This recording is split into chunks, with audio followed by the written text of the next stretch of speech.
Abanyishengero Honorable Francis Mwejuche na Bazire Bataringaya babire nibarambura oruguuto orwa Kakanja Karungu orohereza kutongozebwa kutandika kukorwa. Oruguuto oru narukwatanisa Buhwejo District na Mbarara District omuri Kashari ey'Amatemba. Itwe nk'abamemba ba parliament kutukweza kushaka turetera districts zitu mbweno murumo gutukwasize LC5 chairman wa Mbarara district na LC5 chairman wa Buhwejo district konka mani eshirungi ezengu tozo nezikora nezibani nezabuhwejo ninga nzirega Buhwejo Shema okuza Buhwejo Mbarara okuza Buhwejo Ibanda okuza Buhwejo Bushenyi okuza Buhwejo.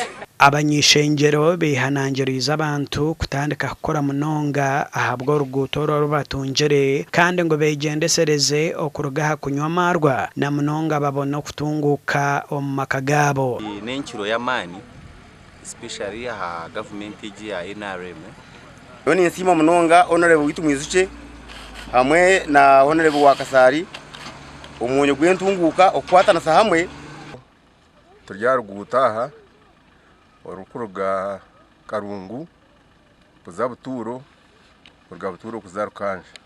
Buhwejo District nensero kwatana na District ya Mbarara ecweke kihango ekya Kashari kandi District zombi zino obutare burukwatana nka Karubindi hamwe no Mukajani ekyabatura bagira ngo kibire nikibateganisa munonga omu byentambura. Amakuru agashakwa Evans Taremwa ahabwa gacencwire.